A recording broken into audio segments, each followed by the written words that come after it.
एक समय की बात है, एक राजा था जिसकी 4 पत्नियां थीं, जो एक से बढ़कर एक सुंदर एवं गुणों से युक्त थीं। राजा उन चारों से अनुराग रखता था, परंतु उसे चौथी पत्नी सर्वाधिक प्रिय थी, फिर तीसरी, दूसरी और पहली पत्नी उनमें सर्वाधिक वयस्क थी, इसलिए राजा को वो सबसे कम प्रिय थी। एक दिन राजा वन में आखेट के लिए गया। वहां उसे एक अज्ञात कीट ने काट लिया और वह एक दुर्लभ बीमारी से ग्रसित हो गया। वैद्य एवं तांत्रिकों ने अपनी सारी विद्या का प्रयोग किया, परंतु उसकी अवस्था को सुधार नहीं पाए।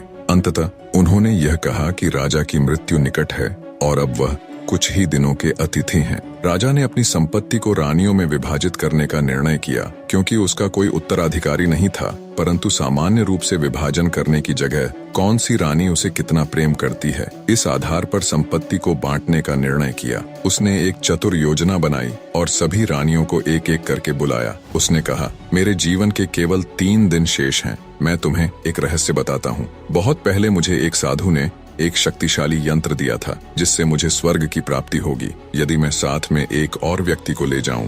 परंतु इससे पहले कि स्वर्ग में प्रवेश करें, हमें दारुण यंत्रणा सहन करनी होगी और नर्क में 7 वर्ष व्यतीत करने होंगे। क्योंकि हम एक दूसरे से सर्वाधिक प्रेम करते हैं, इसलिए मैंने यह निश्चय किया है कि मैं तुम्हें अपने साथ आने का यह अवसर प्रदान करूंगा। उसने चौथी रानी से आरंभ किया, जो सबसे छोटी थी और जिससे वह सबसे अधिक प्रेम करता था। उन्होंने उससे पूछा, क्या तुम मरने के बाद मेरे साथ चलोगी? रानी को राजा के पास आई हुई मृत्यु पर पूर्ण विश्वास था। उसने भावना रहित स्वर में कहा, इसमें संदेह नहीं कि मैं आपसे प्रेम करती हूँ, परंतु प्रत्येक व्यक्ति को अपनी मृत्यु का स्वयं ही सामना करना होता है। मैं यही रानी के रूप में रहना पसंद करूंगी। मुझे तो प्रेम एवं सत्कार की आदत है। इतना कहकर चौथी रानी चली गई। राजा को अपनी तीसरी पत्नी भी बहुत प्यारी थी और उस पर उन्हें गर्व था। उन्होंने उसे बुलाया और साथ में मरने का पूछा। तीसरी पत्नी बोली, मैं आपको यह सिद्ध करूंगी कि मैंने आपसे सबसे अधिक प्रेम किया है, पर मैं आपके साथ नहीं चल सकती। मुझे अपनी जिंदगी बहुत प्यारी है।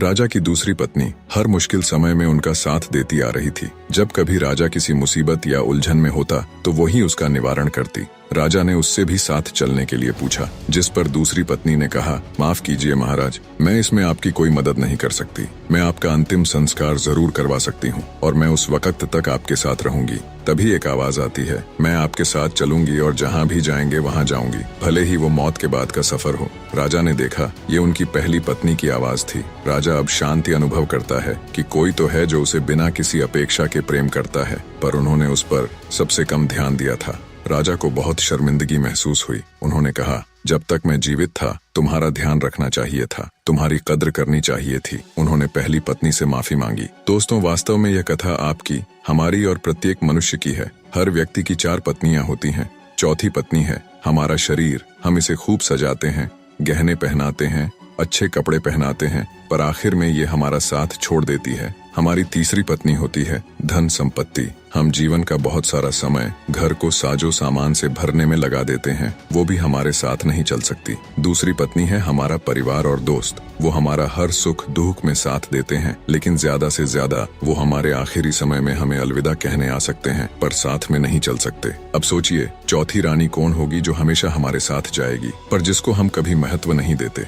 वो रानी है सद्भावना और निस्वार्थ भाव से किए गए पुण्य कर्म। यही वो पत्नी है जो मरने के बाद भी हमारा साथ नहीं छोड़ती, सदा साथ जुड़ी रहती है। मनुष्य के कर्म ही है जो मृत्यु के बाद भी उसके साथ जाते हैं। हम में से अधिकतर लोग इस कहानी के राजा की तरह ही जीवन जीते हैं। कहानी में बताए क्रमानुसार ही अपनी पत्नियों से प्रेम करते हैं। हालांकि यह जीवन का आधार भी है और आवश्यक भी है कि साजो सामान के साथ आरामदायक जीवन जिएं, परिवार और दोस्तों को प्यार से संजो कर रखें, अपने शरीर का ध्यान रखें, इसे स्वस्थ रखें, पर हमें उस जन्म देने वाले जन्मदाता यानी ईश्वर को कभी नहीं भूलना चाहिए। थोड़ा ही सही, लेकिन कुछ समय उस परमात्मा को जरूर दे। निष्कर्ष, जीवन में भी सच्चे प्रेम के मूल्य को समझना जरूरी है। संपत्ति, परिवार और शरीर के साथ साथ हमें सद्भावना और निस्वार्थ प्रेम के मार्ग पर चलना चाहिए और उस परमात्मा को याद रखना चाहिए जो हमारे जीवन का अंतिम सत्य है।